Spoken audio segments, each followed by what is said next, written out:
সবাইকে আন্তরিক শুভেচ্ছা। আজকে আমি আমার জীবনে প্রথম জামালপুর বিজ্ঞান ও প্রযুক্তি বিশ্ববিদ্যালয়ে এসেছি। আমি যতদূর জানি এটা ময়মনসিংহ বিভাগের একমাত্র বিজ্ঞান ও প্রযুক্তি বিশ্ববিদ্যালয়।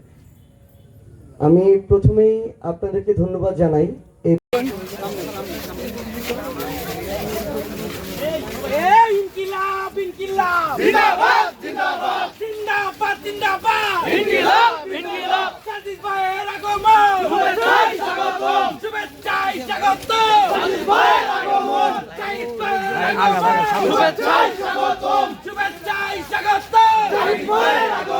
জামালপুরের পক্ষ থেকে লাল গোলাপ শুভেচ্ছা, লাল গোলাপ শুভেচ্ছা জামালপুরের পক্ষ থেকে।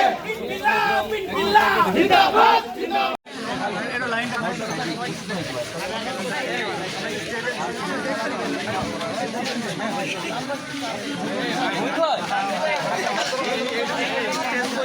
খবর নাই, 500 শিক্ষার্থী থাকার ব্যবস্থা নাই, তাহলে যেই ক্যাম্পাস বিকাল 5টার পরে আরেকটা ধুধু মরু